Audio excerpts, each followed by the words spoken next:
Buenas noches. Vamos a esperar un par de minutitos a que se nos unan un par de compañeros más y así vamos a poder iniciar la clase. Hasta mientras vamos a estar eh, admitiendo a los que se están uniendo y apaguen por favor sus micrófonos y también pongan su nombre en el chat grupal para contabilizar la asistencia y vamos a esperar un minutito más.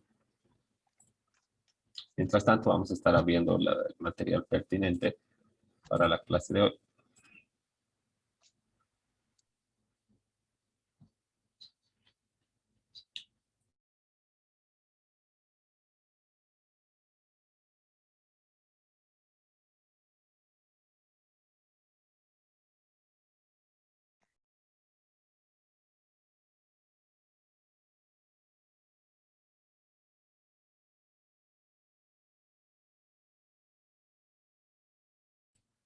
Bueno, entonces vamos a ir ahí, empezando ya la clase y no se olviden poner su nombre en el chat. No vamos a ser reiterativos en eso porque eh, la asistencia es importante cuando tienen que dar segunda instancia, ¿no? Cuando se quiere inscribir a segunda instancia, tienen que tener un porcentaje mínimo de asistencia que está mm, en las listas, en los registros que nosotros le damos a coordinación y con la evidencia del chat, pues entonces, si no ponen su nombre en el chat, va a ser como si no hubieran asistido a la clase para fines administrativos, ¿no? Ahora vamos a empezar. El tema número 2 es la actividad financiera, pero no la actividad financiera desde el punto de vista económico, sino vamos a ver los aspectos jurídicos, más que nada de la actividad financiera del Estado, que es de lo que trata el derecho financiero, ¿verdad? De la manera de conseguir ingresos para el Estado.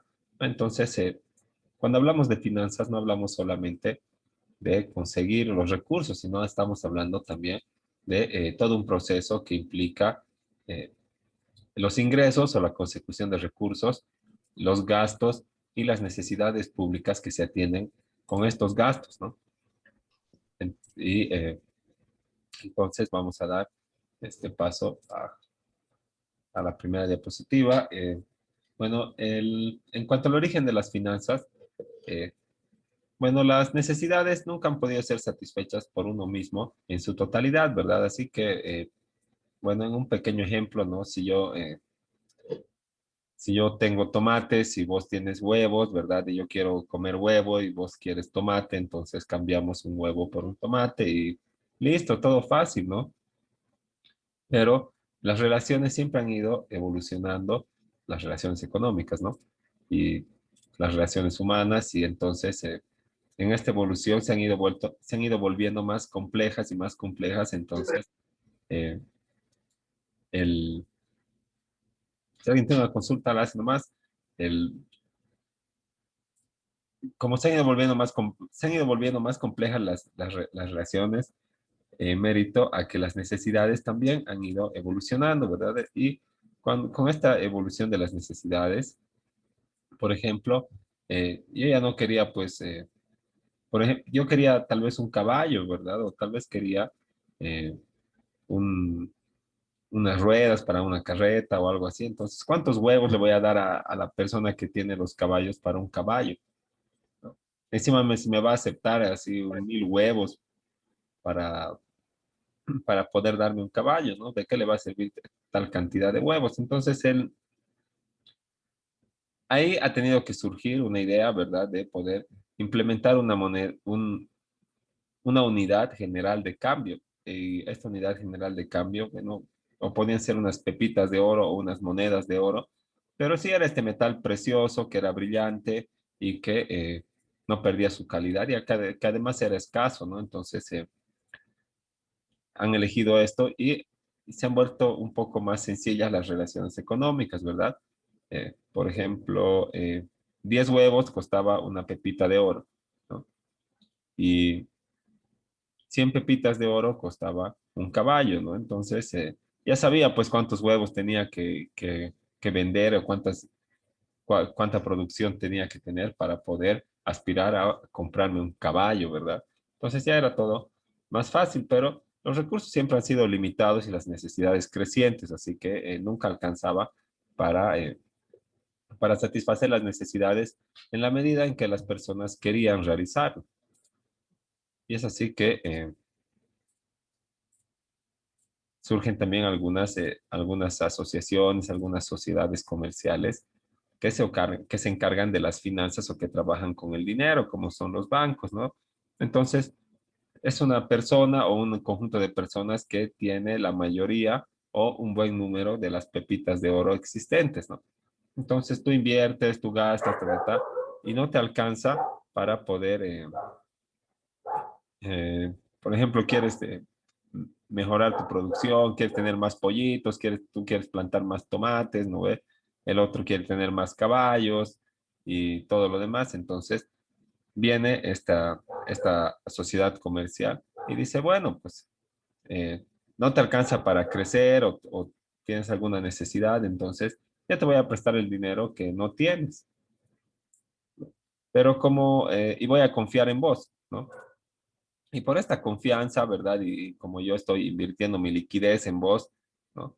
Eh, tú me tienes que garantizar con algo, ¿no? Tú me vas a garantizar con tus caballos, el otro me va a garantizar con sus tomates, el otro me va a garantizar con su terreno, el otro me va a garantizar con sus pollos y sus huevos. Entonces, el, la operación, ¿verdad? Ese préstamo va a estar este,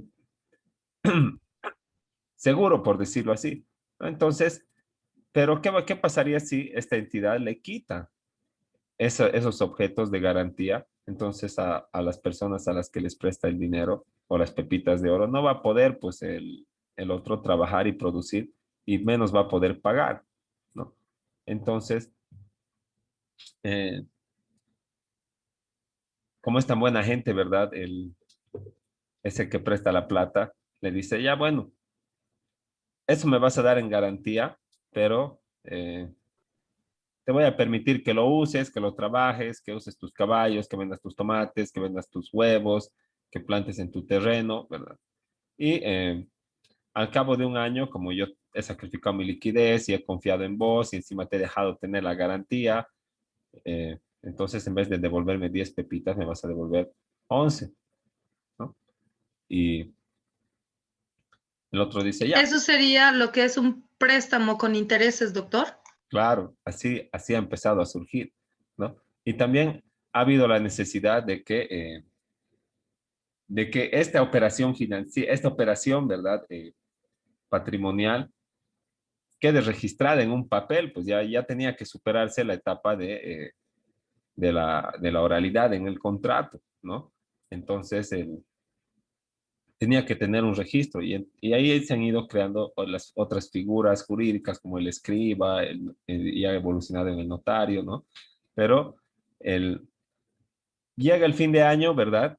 Y esta persona, como tiene gastos y como el dinero es limitado, ¿verdad? Las pepitas de oro, no se olviden de eso. Los recursos son siempre limitados y todo el mundo trabaja o quiere adquirir las famosas pepitas de oro, ¿verdad? Entonces, va a trabajar, va a trabajar, va a trabajar, va a trabajar. ¿Y qué va a pasar? Al cabo del primer año va a poder reunir, pero solamente las 10 pepitas. Entonces va a ir donde el dueño, ¿verdad? Y le va a decir, oye, no tengo 11 pepitas, tengo 10. Y le va a decir, ah, ya bueno, pues. Y el otro le va a decir lo mismo, y el otro le va a decir lo mismo, y el del terreno, el del caballo, todos van a decir lo mismo. Y les va a decir, ya, pues entonces no importa. Déjame la pepita que hemos quedado que me ibas a dar de más y trabajar todo el año otra vez y luego al siguiente año me das nomás las 11, pues, ¿no? Pero como todos le han entregado a una pepita, entonces hay menos pepitas, pues, ¿verdad? En el circulando, pues, ¿no? Entonces, va a trabajar, van a trabajar, van a trabajar, van a trabajar y otra vez como ya hay menos pepitas circulando porque esa sociedad comercial ya ha empezado a reunir las pepitas de más del interés, van a llegar a reunir 10 y otra vez, ¿verdad? Va a pasar lo mismo. Ya déjame la pepita y llévate las otras, seguir trabajando. Y como van a reunir, al siguiente año van a poder reunir solamente 9. y le van a dejar una, y después 8, y después 7, 6, 5, 4, 3, 2, y al final, ¿qué va a pasar? Le vas a dar todas tus pepitas a la sociedad comercial, que, bueno, apenas has trabajado, aparte, y cuando ya no puedas pagar, ya no tengas las 10, ¿verdad? Para pagar, entonces, y tampoco tengas para dejar unita más en caso de que te permita dejar, ¿no? El- ¿Qué va a pasar? Te va a rematar tu terreno, tus caballos, tus gallinas y tus huevos y tus tomates, y esa sociedad comercial va a ser dueña de todo por haberte vendido la ilusión de que eras dueño de lo que no eras dueño. Y por eso hay que planear muy bien las finanzas, ¿no? No es, no, Doctor, perdón que dime. lo moleste. Sabe, he entrado, creo, un poco tarde ahora a esta clase y estamos en actividad financiera, que sería nuestro tema número 2. Sí, ¿Y esto lo tenemos en el dossier, doctor, o no? en el Texto. libro que les he dejado es solo de derecho tributario, ¿no? Entonces, esto estamos con diapositivas y con los documentos de Word que yo les entrego, ¿no? Pero el, el texto es solo derecho tributario boliviano, ¿no? Que vamos a pasar estos primeros 4 temas o 5 que son de derecho financiero y después vamos a hacer todo el resto del derecho tributario, ¿no? Ah, ya, muchas gracias, doctor. Lo que pasa es que el día sábado, en el segundo enlace, no sé por qué ya no pude conectarme, me botaba y me botaba de la sesión. Ah, eh, bueno, tal vez ha sido un problema técnico o algo, pero así, como te digo, es como vamos a hacer esta parte de derecho financiero con algún material de apoyo, PDF, los documentos de Word y las diapositivas. Y cuando ya entremos a derecho financiero, vamos a usar eh, con regularidad el texto, ese que está en la fotocopiadora, el código tributario, la ley 843. Ah, ya, muchas gracias, doctor. Sí, entonces seguimos, ¿no? Y así ha surgido la actividad financiera, ¿verdad? Es obtener ingresos para ejercitar gastos a efecto de atender las necesidades, primero personales, después de un grupo limitado de personas que llegaría a ser la familia, y luego cuando el Estado ya ha superado la monarquía, entonces para poder atender las necesidades públicas, ¿no? Porque siempre ha habido cobro de impuestos, no importa la forma de Estado, solamente que al principio, cuando había rey, ¿verdad? Cuando había señores feudales o cuando había así una clase, una élite dominante, los impuestos para lo único que servían era para satisfacer los gustos y los lujos de la clase dominante, ¿no? Y luego, ahora tienen un fin social, pues, o sea, satisfacer las necesidades públicas, ¿no? De las personas que, eh, que habitan el Estado, ¿no? Entonces, y que son las que pagan sus impuestos y que además también hacen otras contribuciones, tanto al Estado central como a los gobiernos municipales, así que eh, tienen que ser atendidas sus necesidades, ¿no? Entonces, las finanzas, ¿no? Lo que quiere decir es ese proceso nada más, ¿no? A lo que hace referencia es ese proceso de ingreso, gasto y atención de necesidades. Pero es un término francés cuyo sinónimo español es la hacienda pública, ¿no? Pero como hacienda es menos utilizado, entonces sé que todos conocemos y utilizamos este término de finanzas y más aún en Bolivia, antes de que cambie el nombre del Ministerio del Ramo, el ministerio se llamaba pues de Hacienda Pública y luego ha cambiado a Ministerio de Economía y Finanzas Públicas. Ahora, en cuanto a los tipos de finanzas, hay tres: las públicas, las corporativas y las privadas, pero todas se someten a un principio de legalidad, por lo menos eh, en su ejercicio o en todo su procedimiento, como son las finanzas públicas, ¿no? El ingreso tiene una ley, el egreso o el gasto tiene una ley, ¿verdad? Y la atención de necesidades públicas también tiene una ley. Entonces, la ley del ingreso que, que regula los ingresos es, por ejemplo, el Código Tributario, la Ley 483 y toda la normativa conexa y aplicable a la recaudación de tributos, ¿no? A las obligaciones tributarias. La, la ley del gasto, ¿verdad? O el permiso legal para gastar estos recursos, estos ingresos, se llama presupuesto, que es una ley que sale cada año para estar vigente durante la gestión siguiente para aplicar los gastos de todas las instituciones públicas. A pesar de que existen autonomías, todavía las instituciones públicas reciben inyección de liquidez del Estado central, ¿no? Regalías y bueno, también se otorga eh, presupuesto, bueno, recursos para poder ejecutar los famosos POAs, ¿verdad? Plan Operativo Anual. Y por eso todas las instituciones públicas, todas y cada una, tienen que eh, gestionar un presupuesto que tiene una fecha límite y tiene que ser enviado al viceministerio del presupuesto, que se lo envía al ministro de Economía y Finanzas Públicas, y este se lo entrega al presidente, ¿no?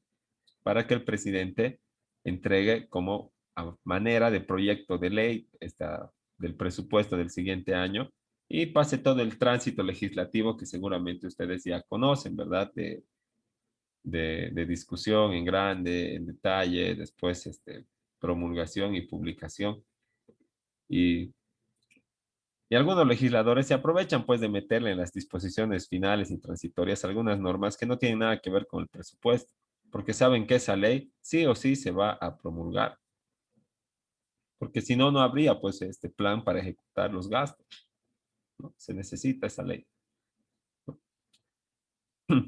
Y las finanzas corporativas de las que forman parte las empresas, ¿no? Cuyo objetivo es crear valor mediante el uso de recursos, o sea, generar utilidad. Ya no le importa las necesidades públicas, ¿no? Le importa su utilidad. Y entre ellas están los bancos, así que el banco no es tu socio, no es tu amigo, ¿verdad? No te quiere ver cumplir, no quiere ver que cumplas tus sueños ni nada. Lo único que quiere es que asegurar que le pagues el interés que, que has dicho que has firmado en el contrato que le vas a pagar, ¿no? Porque su primer objetivo de las empresas eh, es generar utilidad. Si no, no fueran sociedades comerciales, se llamarían asociaciones o fundaciones sin fines de lucro, ¿no? Entonces, todas tienen ese mismo fin, ¿verdad? Pero también se someten a la norma. Por ejemplo, el Código de Comercio indica cuáles son los tipos de sociedades comerciales que se aceptan y cuáles son los requisitos y cómo se constituye, eh, por ejemplo, el número de socios, cómo se liquida y todo lo demás. Todas esas normas societarias se encuentran en el Código de Comercio, ¿verdad? Y a la hora que van a hacer disposiciones, contratos, venta de bienes o servicios, se van a regir a las normas del derecho privado, ¿no? Como el Código Civil, el procedimiento civil. Eh, y luego están las finanzas privadas, ¿no? Que bueno, son solamente, es ese proceso de ingreso, egreso y atención de necesidades, pero de manera personal, que lo hace cada uno con su propio trabajo. Puede ser personal o de un número limitado de personas cuando estamos hablando de una familia, ¿no? Entonces, ya no tengo que atender las necesidades, no tengo que velar por las necesidades públicas, pero tampoco es eh, el fin en sí mismo crear valor, sino poder satisfacer las necesidades de un número limitado de personas, que es muy diferente, ¿verdad?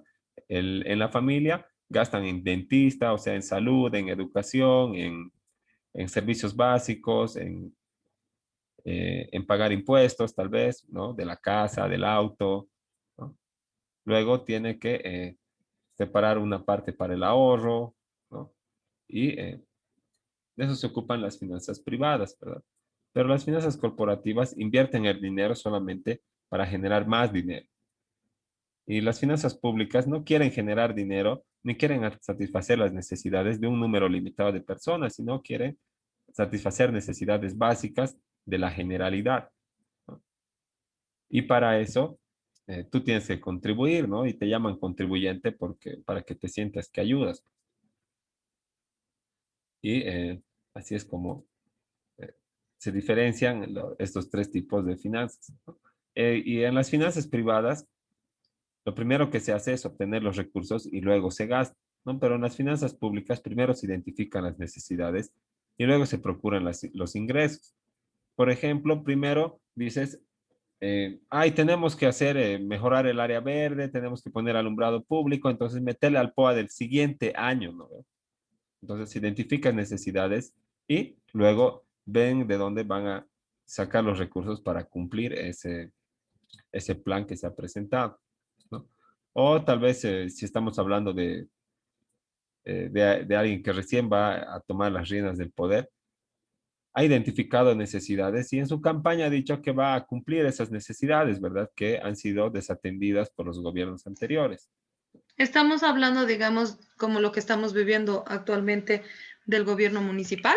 Sí, así campañas, ¿no ve? Primero dicen, ah, ya hay estas necesidades, las vamos a atender, y luego cuando entran al poder, ven de dónde sacan los recursos para atender en la medida que se pueda, pues lo que han dicho que van a hacer, ¿no?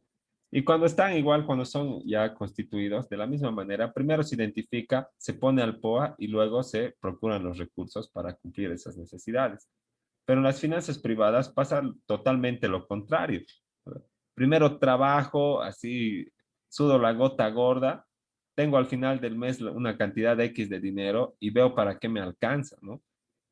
Digo, con esto voy a ir al dentista, con esto voy a comerme el domingo chicharrón y con esto voy a pagar mi internet y con esto voy a comprar, no sé, tarjeta para mi teléfono, ¿no? Entonces, es diferente el proceso de cómo se satisfacen las necesidades en el ámbito Doctor, público. Sí, ¿le puedo hacer una pregunta? O sea, una duda tengo yo. Efectivamente, los municipios sacan el dinero de los impuestos que cobran por los bienes inmuebles, por los autos y todo lo demás. Pero todo ese dinero se supone que lo invierten en la mejoría de la ciudad, ¿verdad? Pero ¿por qué hay esos conflictos de que no, o sea, cuando, por ejemplo, lo que ha pasado con la pandemia, ¿no ve?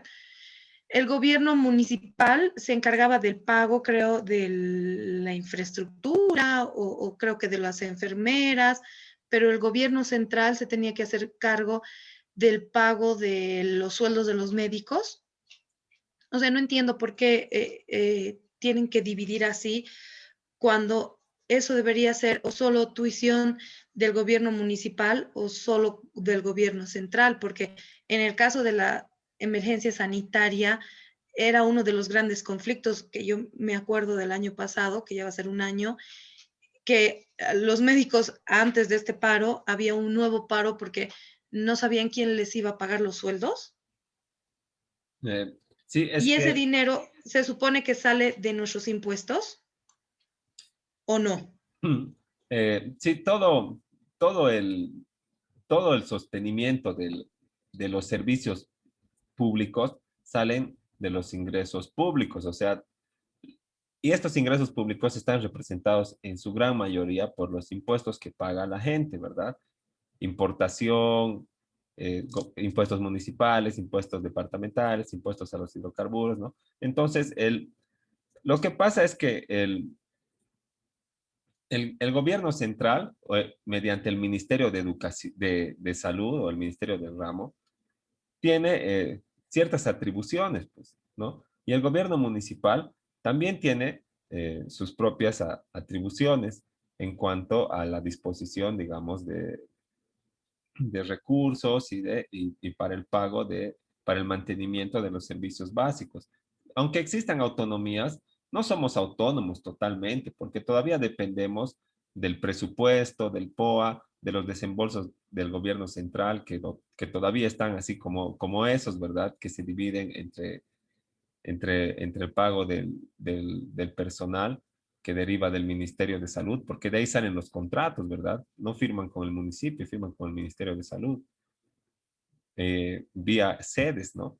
Y, y luego están los municipios que son propietarios de los espacios públicos, de las áreas de equipamiento, todo. Entonces, eh, por ese lado se encargan también de la infraestructura, pero en realidad sí debería solamente ser tuición de una sola, de una sola administración, porque causa confusión, pues, o da pie a que se justifique y se pase la responsabilidad a otra institución, pero es así como todavía se maneja, todavía están centralizadas algunos aspectos y las autonomías son solamente administrativas, todavía no están muy bien aplicadas y es por eso que existen estos conflictos.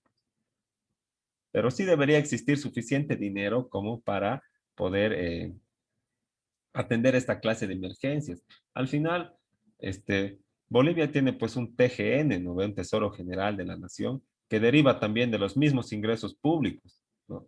Entonces, ¿por qué no gastar eso? Ahora, los bancos dicen tampoco, no podemos dar, no podemos aguantar ni nada de eso, ¿no? Tenemos que cobrar a las personas nuestros créditos porque vamos a entrar en quiebra, ¿no?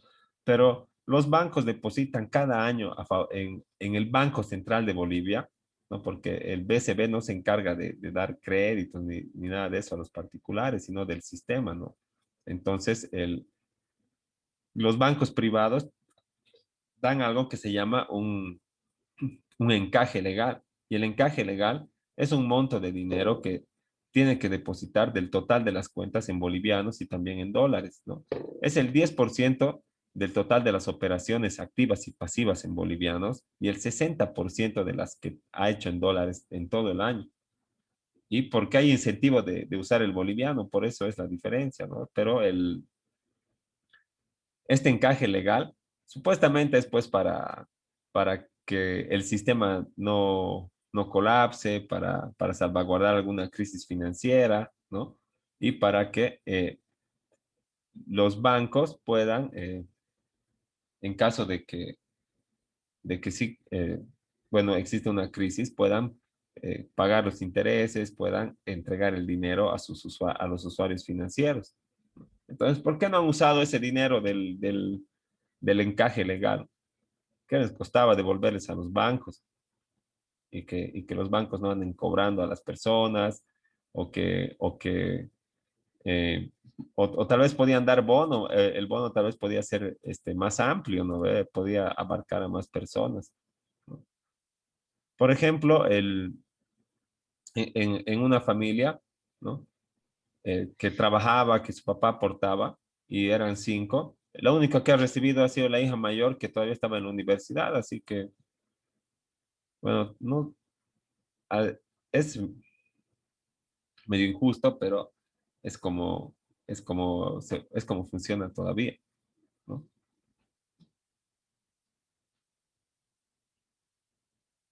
Consulta, perdón. Hola. Eh, ¿Alguna otra consulta? Sí, ¿me escucha, doctor? Sí. Ah, mi consulta era la siguiente.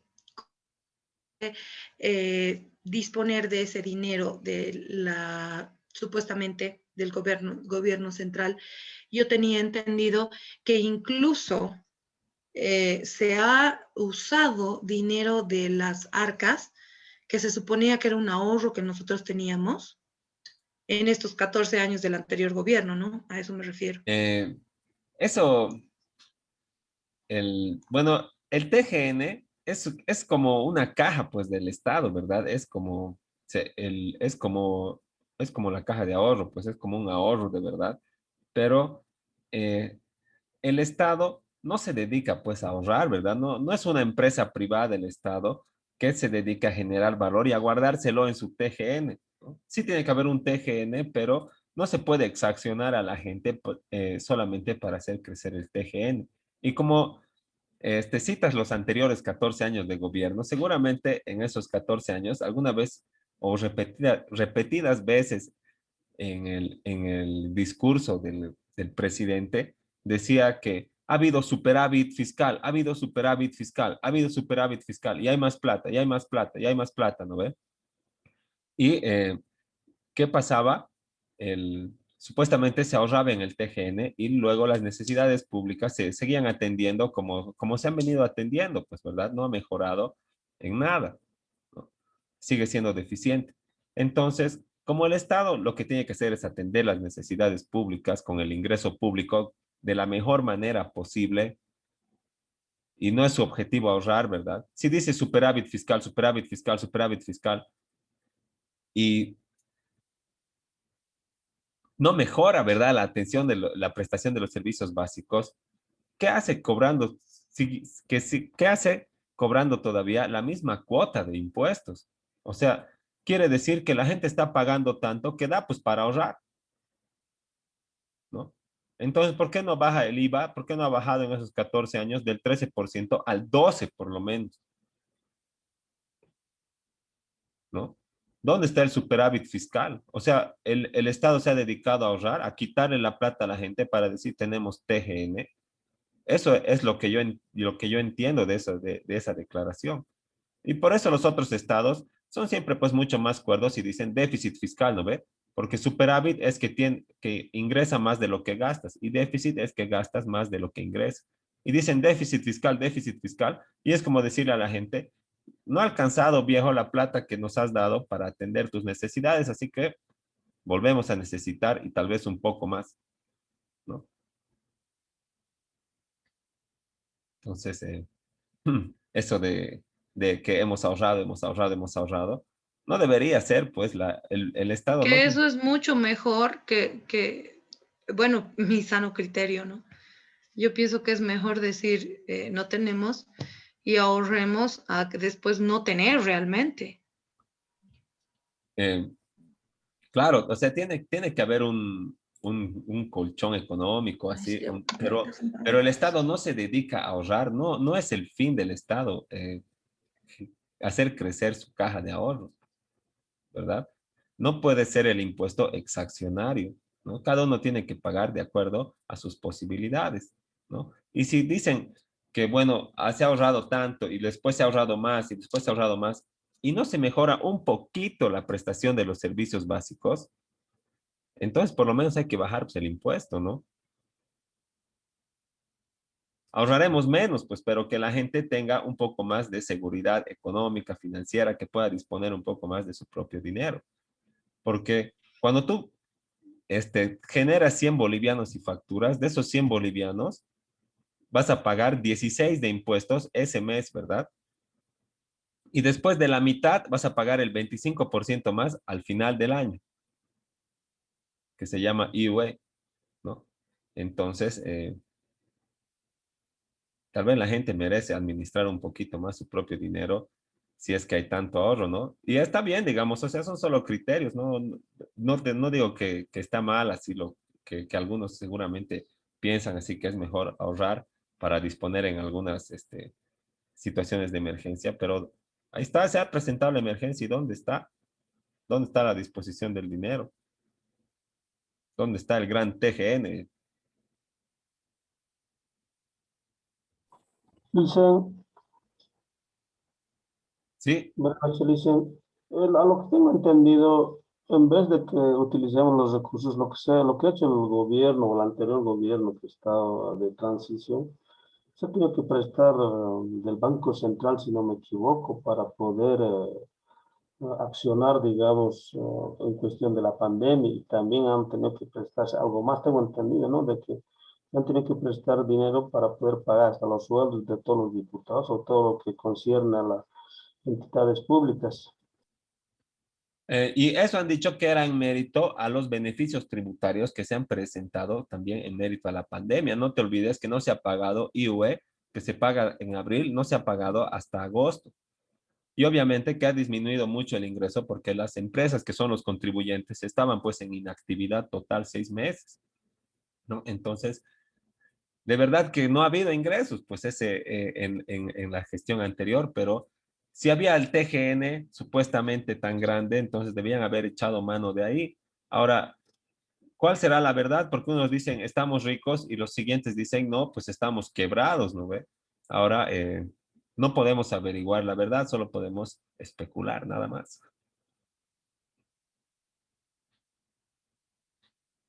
¿no? Pero bueno, son teorías que se manejan y hay para jalar de ambos lados, ¿no? Entonces, ya se nos va a acabar el tiempo de la reunión, de esta sesión. En 5 minutitos les comparto otra vez el enlace para retomar esto y a ver si acabamos, pues es bien cortita esta lección, ¿no? Entonces, nos vemos en 5 minutitos o 10. Hasta luego. Recreo.